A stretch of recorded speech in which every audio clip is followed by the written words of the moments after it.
تو یہاں پر آ کر کے تو ان کا یہ خیال تھا کہ جس کو یہ چلے گئے ہیں تو بہترین کام ہو گیا ہے، لیکن نبی اکرم صلی اللہ علیہ وسلم نے یہاں پہ آ کے جو اسلامی مملکت کی بنیاد رکھی، اور کیونکہ اللہ سبحانہ تعالیٰ نے قرآن حکیم کے اندر فرما دیا تھا کہ تم ہی غالب آؤ گے اگر مومن ہو، اور پھر یہ ہے کہ اسی کے اندر ہمیں نبی اکرم صلی اللہ علیہ وسلم کے لیے جو پیغام دیا اللہ سبحانہ تعالیٰ نے، هو الذی ارسل رسولہ بالہدی ودین الحق لیظہرہ علی الدین کلہ وکفی باللہ شہیدا، کہ اللہ تعالیٰ نے نبی اکرم صلی اللہ علیہ وسلم کے ذریعے اس دین کو جو غالب کرنا تھا پوری دنیا کے اندر، اور پھر اللہ سبحانہ تعالیٰ نے فرمایا کہ آپ نے غالب ہو کر کے رہنا ہے اور اللہ کافی گواہ ہے، یعنی اگر ساری کی ساری کائنات ختم بھی ہو جائے تو اللہ تعالیٰ نے یہ جو وعدہ نبی اکرم صلی اللہ علیہ وسلم کے ساتھ فرمایا کہ ان الدین عند اللہ الاسلام، کہ اللہ کے نزدیک اگر کوئی دین ہے تو وہ اسلام ہے۔ اور پھر جب مشرکین مکہ جو ہیں انہیں پتہ چلا کہ یہ تو ایک ایسی جگہ پہ مدینہ جو ہے چلے گئے ہیں کہ ہماری جتنے بھی جو قافلے ہیں سامانی تجارت کے، شام کی طرف جاتے ہیں، یمن کی طرف جاتی ہیں، راستہ تو یہی ہے، اگر انہوں نے یہ ہمارا راستہ بند کر دیا تو ہم تو معاشی لحاظ سے بالکل ختم ہو جائیں گے۔ لیکن اسلام جو ہے وہ کیونکہ ختم کرنے کے لیے نہیں آیا، اسلام تو بانٹنے کے لیے آیا ہے، چاہے خوشیاں ہوں، مسرتیں ہوں، لوگوں کے دکھ اور غموں کے اندر شرکت ہو۔ تو پھر یہ کہ جس وقت یہ سارے کا سارا سلسلہ نبی اکرم صلی اللہ علیہ وسلم جب یہاں پہ آتے ہیں تو ایک صحابہ کرام کا کچھ دستوں کے اوپر انہیں جو ہے وہ تقسیم کر دیتے ہیں، اور پھر یہ طے پاتا ہے کہ جو بھی مسلمان ہے جس کی ایک ہلکی سی اس کے اندر رمق بھی باقی ہے وہ اسلام کا مجاہد ہے، اور وہ نبی اکرم صلی اللہ علیہ وسلم جو ہیں وہ سپہ سالار ہیں، اور یہ ان کے ساتھ جو ہے وہ ایک غازی کی طرح اور شہید کی طرح وہ آگے بڑھیں گے۔ اور پھر یہ جو بدر کے صحابہ ہیں، اللہ سبحانہ تعالیٰ نے جس طرح عشرہ مبشرہ، وہ یہ 10 لوگ ہیں جن کو نبی اکرم صلی اللہ علیہ وسلم نے دنیا میں جو ہے وہ جنت کی بشارت دی، اور پھر کمال یہ ہے کہ 313 جو صحابہ کرام بدری صحابی ہیں، اصحاب بدر ہیں، ان کے بارے میں نبی اکرم صلی اللہ علیہ وسلم نے فرما دیا کہ یہ دنیا کے اندر بہترین لوگ ہیں جن کو اللہ تعالیٰ نے میرا دست و بازو بنایا ہے دین کی ترویج کے لیے۔ اور پھر یہ ہے کہ اللہ سبحانہ تعالیٰ نے ان صحابہ کرام کے بارے میں فرمایا کہ تمہارا جو بھی اس غزوہ کے اندر جو ہے وہ صحابی شریک ہوا ہے، تو اللہ تعالیٰ نے ان کو یہ مقام اور مرتبہ دے دیا کہ رضی اللہ تعالیٰ عنہ و رضوا عنہ، یہ اللہ سے راضی، وہ اللہ سے راضی۔ بہت پیاری بات کی آپ نے کہ صحابہ کرام علیہم الرضوان کو اللہ رب العزت نے یہ منصب عطا فرمایا کہ وہ اللہ سے راضی اور اللہ ان سے راضی، اور یقیناً اس سے بڑھ کر ایک مسلمان کو کیا مقام چاہیے ہوتا ہے۔ مزید میں آپ سے یہ جاننا چاہوں گا کہ آپ نے محرکات کے حوالے سے بات کی، کفار کی جانب سے آغاز ہی کے اندر جو ایک انداز اپنایا گیا مخالفت کا وہ تھا، لیکن ایک طویل وقت لگا پہلے مارکے کی طرف بڑھنے میں، اس کے بیک اینڈ پہ آپ کیا چیزیں دیکھتے ہیں؟ دیکھیں یہ کوئی طویل وقت نہیں تھا، صرف 1 سال کا عرصہ، اور وہ بھی انہوں نے جس طرح گزارا ہے وہ کفار کو ہی پتہ ہوگا۔ ان کا تو یہ خیال تھا کہ چلے گئے ہیں، 2-3 افراد گئے ہیں، آپ کے سامنے ہی ہیں، حضرت ابوبکر صدیق رضی اللہ تعالیٰ عنہ تھے، ایک ان کا ساتھی تھا، اور تیسرے نبی اکرم صلی اللہ علیہ وسلم۔ تو بے سرسمانی کے عالم میں یہ لوگ گئے، تو ان کا یہ خیال تھا کہ اب خطرات جو ہیں وہ ان کی جو حوالے سے تھے کہ ان کا اقتدار جا رہا تھا، ان کی صدیوں سے جو بادشاہت تھی وہ تو ختم ہوتے ہوئے نظر آ رہی، لیکن اب ان کا یہ خیال تھا کہ چلے گئے ہیں اور معاملہ رفع دفع ہو گیا، لیکن بات ختم نہیں ہوئی۔ یہ آغاز تھا اس فتح کا جو کہ فتح مکہ کے اوپر جا کر کے بات ختم ہوئی۔ اور پھر نبی اکرم صلی اللہ علیہ وسلم نے جو مکہ سے جا رہے تھے تو آپ نے خانہ کعبہ کی طرف دیکھ کر کے ارشاد فرمایا تھا کہ مکہ اور خانہ کعبہ تو مجھے بڑا عزیز ہے، لیکن اگر اللہ کا حکم نہ ہوتا تو میں تجھے چھوڑ کے کبھی نہ جاتا۔ ماشاءاللہ کیا انداز ہے پیارے آقا صلی اللہ علیہ وآلہ وسلم کا، اور اپنے وطن سے محبت۔ یہاں پہ آج ہم دیکھتے ہیں کہ پاکستان کی بات کریں تو بہت سے جو نوجوان ہیں یہاں پہ تعلیم حاصل کرتے ہیں، تعلیم حاصل کرنے کے بعد بیرون ملک جا کر اپنی سروسز پرووائڈ کرتے نظر آتے ہیں، اور ہر انسان چاہتا ہے کہ وہ میکسیمم ارننگز کریں، لیکن پیارے آقا صلی اللہ علیہ وآلہ وسلم کی وطن سے محبت کا جو انداز ہے یقیناً یہ ہمارے لیے مشعل راہ ہے۔ میں مزید آپ سے جاننا چاہوں گا کہ وہ کون سے ایسا جذبہ تھا صحابہ کرام علیہم رضوان کے اندر جس نے ان کو موٹیویٹ کیا کہ وہ میدان جنگ کے اندر نکل آئیں؟ اس میں سب سے بڑا جذبہ تو ہے وہ شہادت کا جذبہ ہے کہ جو نبی اکرم صلی اللہ علیہ وسلم نے فرمایا کہ جو شہید ہوتا ہے اس کے خون کا قطرہ زمین پہ بعد میں گرتا ہے اور اس کی روح جنت میں پہلے پہنچ جاتی ہے۔ اور پھر صحابہ کرام کو یہ یقین تھا کہ نبی اکرم صلی اللہ علیہ وسلم جو بات فرما دیتے ہیں وہ حق اور سچ ہوتی ہے اور اللہ تعالیٰ کی تائید و نصرت اسے حاصل ہوتی ہے۔ اور پھر ہم دیکھتے ہیں کہ جو جذبہ جو ان کو آگے لے کر کے چلتا ہے کہ اگر نبی اکرم صلی اللہ علیہ وسلم نے کسی کو فرما دیا کہ یہ جنتی ہے تو پھر وہ جنتی ہوا، اگر وہ جہنمی ہے تو پھر وہ جہنمی ہوا۔ اور پھر یہ ہے کہ اس غزوہ کے اندر ہمیں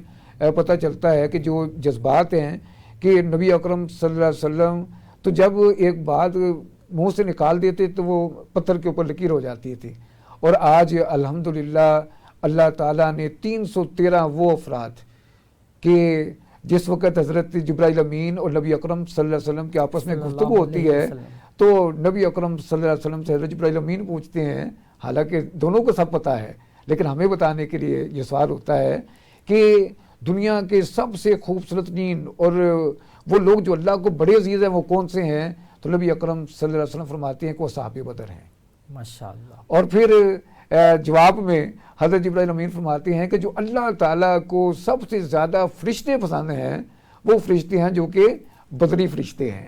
1000 فرشتوں کا جو قرآن پاک کے اندر اللہ تعالیٰ نے فرمایا کہ ہم نے تمہاری فرشتوں کی مدد سے جو ہے وہ مدد کی۔ اور پھر جس وقت مسلمانوں کو یہ نبی اکرم صلی اللہ علیہ وسلم نے یعنی کہ جب یہ جنگ شروع ہی نہیں ہوئی ابھی تو نبی اکرم صلی اللہ علیہ وسلم اپنے صحابہ کرام کا جذبہ بڑھانے کے لیے فرما رہے ہیں کہ آج میں یہاں پہ اتابہ کا تڑپتا ہوا لاشا دیکھ رہا ہوں، آج میں فلاں کو فلاں جگہ کے اوپر تڑپتا ہوا دیکھ رہا ہوں، جس بندے کا جہاں پہ نام لیا ایک دن پہلے اگلے دن اسی جگہ پہ جا کے صحابہ کرام نے کوئی تصدیق نہیں کی ہے لیکن تسکین قلب تھی کہ دیکھا کہ ایک دن پہلے نبی اکرم صلی اللہ علیہ وسلم نے جو فرمایا وہ ہو کر کے رہا۔ اور اس میں میں آپ کو بتاتا ہوں کہ اتابہ ایک بہت بڑے اور جید نام تھا مکہ کے لوگوں کے اندر، تو نبی اکرم صلی اللہ علیہ وسلم نے انہیں ہجرت سے پہلے کہہ دیا تھا کہ میں جا رہا ہوں وہاں پہ لڑنے کے لیے نہیں آنا، اگر لڑنے کے لیے آئے تو پھر تم بچ کے نہیں جانے پاؤ گے۔ اور جب وہ آ رہے تھے تو وہاں پہ جو شبہ ہیں انہوں نے اتابہ سے کہا کہ اتابہ تجھے پتہ ہے کہ محمد مصطفیٰ صلی اللہ علیہ وسلم جو بات کہتے ہیں وہ حق اور سچ کے علاوہ کچھ نہیں ہوتا، اور آج تو مکہ کے اوپر جو ہے وہ آخری نظر ڈال لے کیونکہ مجھے یقین ہے کہ تو اب وہاں سے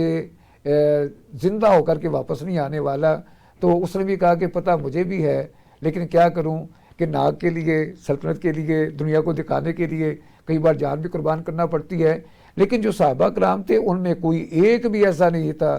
کہ جو دنیا کے حصول کے لیے آیا ہو۔ بہت آپ نے انداز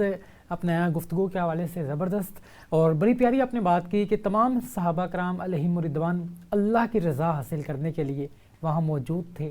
اور آج ہماری زندگیاں جب ہم دیکھتے ہیں، اپنے آپ کا انالیسس کرتے ہیں تو ہم دیکھتے ہیں کہ ریاکاری ہمارے اندر بہت موجود ہے۔ ہم اگر کوئی کوشش نظر آتے بھی ہیں عبادات کے اندر، اسلام کی سربلندی کے لیے کام کرتے نظر آتے بھی ہیں، تو وہ ہمارا جذبہ، وہ ہمارا انداز نہیں ہے جو صحابہ کرام کا انداز ہوا کرتا تھا۔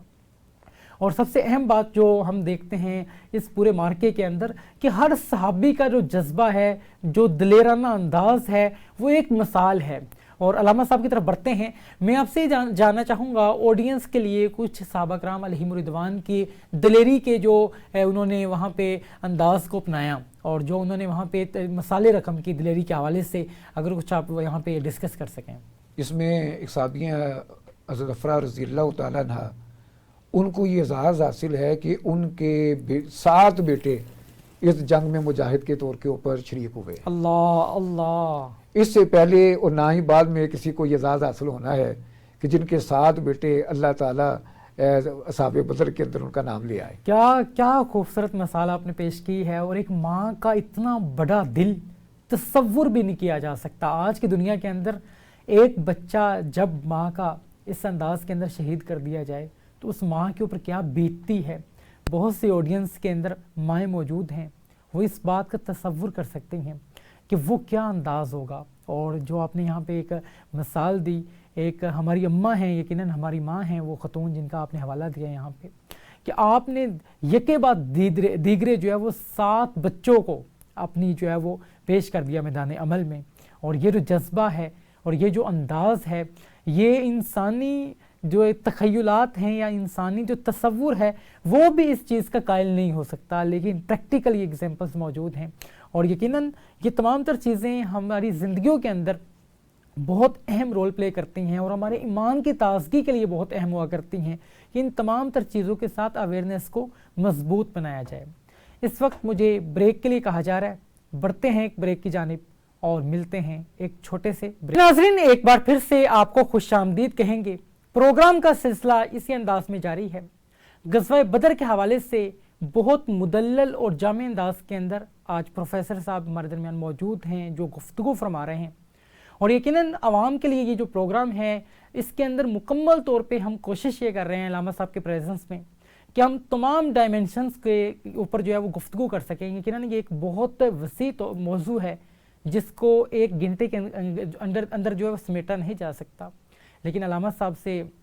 ہم اس حوالے سے مکمل طور پہ رہنمائی لینے کی کوشش کریں گے۔ اور آپ جانتے ہیں کہ پروگرام کے اندر ایک دلچسپ معلومات آپ کے ساتھ شیئر کی جاتی ہے۔ آج کی جو دلچسپ معلومات ہیں وہ یہ ہیں، واصف علی واصف فرماتے ہیں، امید اس خوشی کا نام ہے جس کے سہارے غم کے ایام کٹ جایا کرتے ہیں۔ جب انسان پر امید ہوتا ہے تو جان لیجئے وہ انسان خوش ہوتا ہے، وہ انسان کو ایک امید ہوتی ہے کہ ہاں آنے والا وقت اچھا ہوگا۔ قرآن مجید فرقان حمید میں واضح طور پر موجود ہے کہ ہر مشکل کے ساتھ آسانی ہے۔ یہ جو قرآن پاک کی آیت ہے یہ ہمارے بہت سے مسائل کا حل ہے کہ جب ہم مشکل میں ہوتے ہیں اگر ہم صبر کریں تو یقیناً وہ مشکل کے بعد آسانی تو ہے ہی، کیونکہ قرآن کہتا ہے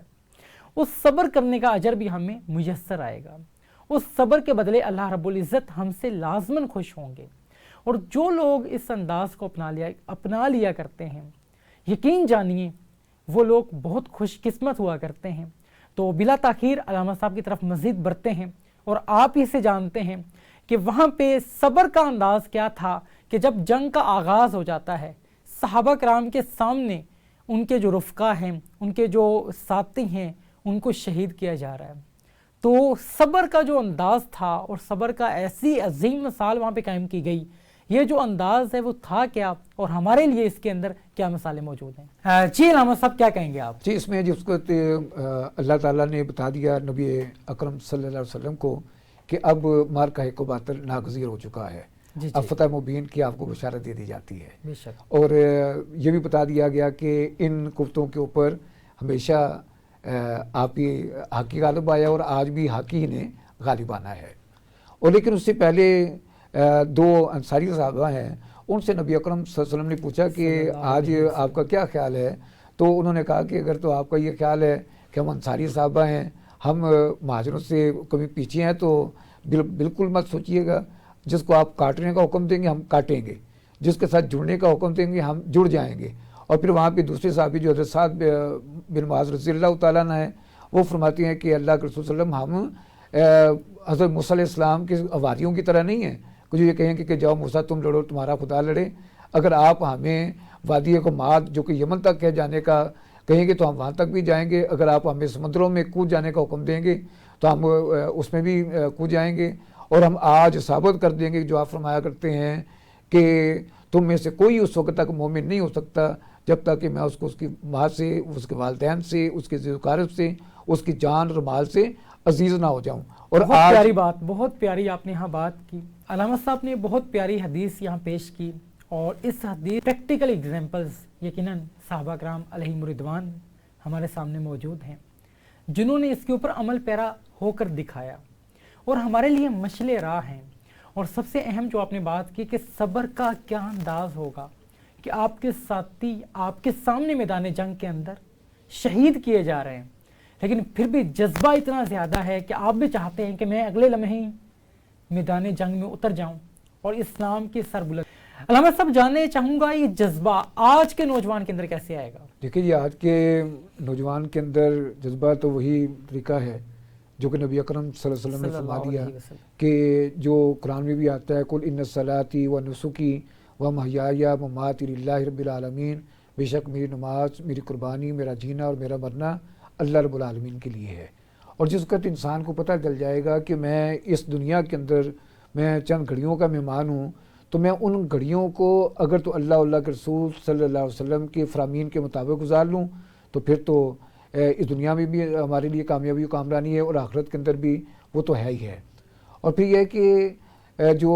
آج کا جو نوجوان ہے وہ صرف اسی وجہ سے مار کھا رہا ہے کہ اس نے نبی اکرم صلی اللہ علیہ وسلم کے اس فرمان سے منہ موڑ لیا ہے کہ جو پہلے لوگ ہوتے تھے تو وہ شہادت کے مرتبے پر فائز ہونے کے لیے ہر وقت تیار رہتے تھے، اور آج ہم نے دنیا سے محبت کرنا شروع کر دی ہے اور آخرت سے جو ہے وہ بیزاری کا اظہار کر دیا ہے. اور آج بھی یعنی اگر دیکھا جائے تو ہمارے پاس فلسطین کے نوجوان تو بہت بڑی بات ہے، ان کا چھوٹا سا بچہ بھی جب وہ کہتا ہے حسبنا اللہ و نعم الوکیل و نعم المولا و نعم النصیر، تو پتہ چل جاتا ہے کہ آج بھی اگر کوئی یہ کہہ دے کہ میرے لیے اللہ کافی ہے تو پھر یہی بات ہو جاتی ہے کہ یہ دو عالم سے خفا میرے لیے ہے. اور جو اللہ کے لیے ہو جاتا ہے تو پھر اللہ تعالیٰ کی ہر چیز اس کے لیے ہو جاتی ہے. اور پھر یہ صحابہ بدر کے اندر بھی ہمیں پتہ چل گیا کہ وہاں پر تعداد کا زیادہ ہونا، ہتھیاروں کا کم ہونا، یہ کبھی بھی جنگوں کے اندر جو ہے وہ فرق نہیں بنتا. اگر فرق کوئی چیز بنتی ہے تو وہ اللہ کے رسول صلی اللہ علیہ وسلم کے فرامین کے مطابق عمل کرتے ہوئے اپنے آپ کو پیش کرنا، اپنی بہترین صلاحیتوں کو اس کے سامنے رکھ دینا اور اس کا استعمال کرنا، اور اس حد تک چلے جانا کہ بندے کو پتہ چل جائے کہ میرا جینا، میرا مرنا میرے اللہ کے لیے ہے. اور یہی ہمیں بدر کے اندر پتہ چلتا ہے کہ جس کو جنگ کا آغاز ہوتا ہے تو اس میں ایک صحابی جو ہیں حضرت عبدالرحمن بن عوف رضی اللہ تعالیٰ عنہ، ان کے دائیں اور بائیں معوذ اور معاذ ہیں. وہ پوچھتے ہیں کہ وہ کون ہے جو کہ نبی اکرم صلی اللہ علیہ وسلم کی شان میں گستاخیاں کرتا ہے؟ تو وہ کہتے ہیں وہ ہے، سامنے یعنی اشارہ کرتے ہوئے کہتے ہیں وہ ہے جس کی حفاظت کے اوپر ہے سواروں کا ایک دستہ. بچے یہ کہتے ہیں مگر کب تلک روکے گا وہ موت کا رستہ. اور اگلی لمحے وہ زمین کے اوپر اس کی لاش گری ہوئی ہوتی ہے، اور انہوں نے اس کا جو سر ہے وہ جہالت کی انتہا دیکھی ہے کہ وہ کہتا ہے کہ میں سردار ہوں، میرا جو سر ہے وہ سراسر نیچے سے کاٹیے گا تاکہ کٹنے کے بعد بھی بلند نظر آئے. اور پھر یہ ہے کہ یہاں پر ہی ہمیں حضرت بلال رضی اللہ تعالیٰ عنہ کا پتہ چلتا ہے کہ وہی امیہ بن خلف جو کہ ان کو تپتے ہوئے صراع کے اوپر لٹا دیا کرتا تھا، ان کے اوپر پتھر رکھ دیا کرتا تھا، اور وہ ایک ہی آواز ان کے نکلتی ہوتی تھی، اللہ احد اللہ احد، اللہ ایک ہے. اور آج اللہ تعالیٰ نے دکھا دیا کہ جو میرے ہو جاتے ہیں میں ان کا ہو جاتا ہوں. اور سیدنا بلال کے ہاتھ میں تلوار تھی اور اس کا کٹا ہوا لاشا زمین کے اوپر تڑپتا ہوا میں ملتا ہے. اور پھر وہ نوجوانوں کے لیے جو مثال ہے وہ یہ کہ حضرت ابو بکر صدیق رضی اللہ تعالیٰ عنہ، ان کا بیٹا عبداللہ بن ابو بکر رضی اللہ تعالیٰ عنہ کبھی آپس میں ملتے ہیں تو وہی بات کہتا ہے عبداللہ کہ باجی اس وقت جنگ کے اندر آپ میرے نشانے پہ آئے تھے. تو حضرت ابو بکر صدیق فرماتے ہیں کہ خدا کی قسم بیٹا، اگر تو میرے سامنے ایک بار بھی میرے نشانے پہ آیا ہوتا تو میں تو اسلام کی حرمت کے اوپر قربان کر دیتا. اور پھر اسی میں یہ پتہ چلتا ہے کہ جو اس جنگ کے اندر جس نوجوان کو سید الشہداء کا خطاب ملا ہے وہ حضرت مہاج رضی اللہ تعالیٰ عنہ ہیں. وہ حضرت عمر فاروق رضی اللہ تعالیٰ عنہ کے غلام ہیں، لیکن اسلام کے اندر جب داخل ہو جاتے ہیں تو غلام نہیں رہتے، شہنشاہ بن جاتے ہیں، سیدنا بن جاتے ہیں. اور پھر ان کا مقام اور مرتبہ اتنا بلند ہو جاتا ہے کہ نبی اکرم صلی اللہ علیہ وسلم ان کو اپنے عزیز و اقارب کے اوپر بھی زیادہ ترجیح دیتے ہیں. کیوں کہ جو لا الہ الا اللہ کہہ دیتا ہے وہ سر بلند ہو جاتا ہے، اور جو لا الہ الا اللہ سے انحراف کرتا ہے اللہ تعالیٰ کی تمام تر رحمتیں برکتیں اس بندے سے دور ہو جاتی ہیں. اور پھر ہمیں اس غزوہ سے پتہ چلتا ہے کہ نبی اکرم صلی اللہ علیہ وسلم کے ساتھ جو جڑ جاتا ہے دنیا بھی اس کی ہے، آخرت بھی اس کی ہے. اور پھر جو اقبال نے کہا تھا کہ فضائے بدر پیدا کر فرشتے تیری نصرت کو اتر سکتے ہیں، گردوں سے قطار اندر قطار اب بھی آج بھی اگر مسلمان فضائی بدر والی بات لے آئے تو پھر دنیا کیا پورے کی پوری یعنی کہ جو عالم کفر ہے وہ اکٹھا ہو کر کے آ جائے اور مسلمانوں کے 313 ہو جائیں تو پھر وہی جو ہے وہ صحابہ بدر کی طرح ہوں گے، وہی ہمیں کربلا کے شہداء کی طرح ہوں گے، اور وہ ایک بھی ہوگا تو وہ 100 سینکڑوں کے اوپر بھاری ہوگا۔ بہت اہم آپ نے بات کی کہ آج بھی اگر ہم اسی انداز کو اپنا لیں، صحابہ کرام کی سیرت کو اپنا لیں اور ان کا اللہ رب العزت کے اوپر جو توکل تھا اگر اس کو اپنا لیں تو آج بھی وہ تمام تر چیزیں ہم اویل کر سکتے ہیں۔ کوئی قابل ہو تو ہم شانے کئی دیتے ہیں، ڈھونڈنے والوں کو دنیا بھی نہیں دیتے ہیں۔ اور اقبال نے بڑے زبردست انداز کے اندر اس شعر کے اندر علامہ صاحب کی جو پوری گفتگو ہے اس کو سمیٹنے کی کوشش کی۔ علامہ صاحب مزید میں آپ سے یہ جاننا چاہوں گا کہ آپ نے بہت مدلل انداز کے اندر غزوہ بدر کے احوال کے حوالے سے بات کی۔ اس تمام غزوے کا جو انجام ہوا وہ کیا ہوا کہ انجام کے اندر جو کفار ہیں ان کے ساتھ کیا چیزیں پیش آئیں اور مسلمانوں کو اس کے کیا فوائد ہوئے؟ دیکھیں اس میں جو سب سے بڑا فائدہ مسلمانوں کو حاصل ہوا کہ انہیں پتہ چل گیا کہ ہم ایک خود مختار ریاست ہیں، جو بھی ہماری خود مختاری کی طرف آنکھ اٹھا کر کے دیکھے گا ہم اس کو ٹکڑے ٹکڑے کر کے رکھ دیں گے، اور پھر ہم یہ نہیں دیکھیں کہ ہمارے سامنے جو ہے وہ کتنے بڑے سردار آ جاتے ہیں، کتنا بڑا لشکر آ جاتا ہے، کتنی زیادہ ہتھیار لے کر کے آ جاتے ہیں، لیکن اور وہ جو صحابہ تھے ان کو معلوم تھا کہ ہمیں جب اللہ اور اللہ کے رسول نے چن لیا تو ہم وہ کام کر کے جائیں گے کہ جو قیامت تک کے آنے والے لوگوں کے لیے نشانے یعنی ہمارے لیے مشعل راہ ہوگا، اور جو کفار ہوں گے ان کے لیے جو ہے وہ ایک ایسی عبرت کی جگہ بنا دیں گے ان لوگوں کو جو کہ اللہ اور اللہ کے رسول صلی اللہ علیہ وسلم کے دین کے ساتھ ٹکراتے ہیں۔ اور پھر یہ ہے کہ اس غزوہ کے اندر ہمیں پتہ چلتا ہے کہ جو خالصتاً اللہ کے لیے ہو جاتے ہیں تو پھر انہیں کوئی دنیا کی کوئی طاقت ان کے جذبوں کو، ان کے ایمان کو شکست نہیں دے سکتی، کیونکہ جب اللہ تعالیٰ خود فرما دیں کہ تم میرے لیے ہو میں تمہارے لیے ہوں، اور پھر بات ختم ہو جاتی ہے۔ اور پھر یہ کہ اسی غزوہ کے اندر سے ہمیں پتہ چلتا ہے، غزوہ بدر کے اندر سے پتہ چلتا ہے کہ جو افرادی قوت ہے اس کی کوئی بات نہیں ہے، اگر آپ کے پاس ہتھیار نہیں ہے تو کوئی بات نہیں ہے۔ آج فلسطین کے اندر دیکھ لیجئے، وہی بچے جو کبھی پتھروں سے لڑا کرتے تھے آج ان کے پاس آتشی اسلحہ موجود ہے، اور آج وہ ساری کی ساری بستیاں بظاہر تو ان کو نظر آ رہا ہے کہ وہ ان کے گھر جو ہے تباہ و برباد کر دیے گئے، ان کے اوپر ظلم و ستم کے پہاڑ ڈال دیے گئے، لیکن اللہ کو پتہ ہے کہ یہ میرے وہ بندے ہیں کہ جن کو کائنات کے اندر اللہ تعالیٰ نے پسند فرما لیا ہے، اور انشاءاللہ تعالیٰ اللہ تعالیٰ صحابہ بدر کی طرح یہ جو ان کو وہاں پہ کامیابی اور کامیابی ملی تھی آج ان کو بھی ملیں گی۔ اور پھر یہ ہے کہ یہ بات کفار کو اچھی طرح سمجھ لینی چاہیے کہ جو اللہ تعالیٰ نے فرما دیا کہ یہ دین غالب ہو کر کے رہے گا، اور پھر انشاءاللہ تعالیٰ قیامت کا دن ہوگا، ساری کی ساری دنیا ختم ہو چکی ہوگی، اور وہاں پہ اللہ سبحانہ و تعالیٰ کی ایک آواز بلند ہوگی کہ آج بتاؤ بادشاہی کس کی ہے، اور پھر وہاں پر وہی بات آئے گی کہ بادشاہی اس کی ہے۔ تو ضرور قیامت کا انتظار کرنا ہے، قیامت سے پہلے ہی ہم اس بات کا اقرار کر لیں کہ اللہ آج بادشاہی تیری ہے، تیری بادشاہی کے خلاف اور تیری جو کائنات ہے اس کے اندر جو بھی تیرے احکامات کے خلاف چلے گا، آج کا نوجوان بھی اور قیامت تک کے نوجوان جو ہے وہ کفار کے مقابلے میں جو ہے وہ برسر پیکار رہیں گے۔ اور پھر بات وہی آئے گی جال حق کا وضاحق الباطل ان الباطل کان زہوقا، حق آ گیا اور حق آنے کے لیے ہے اور باطل مٹ جانے کے لیے بہت آپ نے اہم بات کی کہ باطل مٹنے کے لیے ہے، اور یقیناً جو باطل ہوا کرتا ہے وہ ہمیشہ جو ہے وہ مٹا کرتا ہے اور حق ہمیشہ قائم رہا کرتا ہے۔ علامہ صاحب پروگرام کا دورانیہ اپنے اختتامی مراحل میں داخل ہونے کو ہے، میں اب آپ سے یہ جاننا چاہوں گا کہ اس پورے مارکے سے آج کے نوجوان کو کیا لیسن ملتا ہے؟ دیکھیے جی، اس کو تو یہ لیسن ملتا ہے کہ یہ جو دنیا ہے وہ چند روزہ ہے، تو اس کے اندر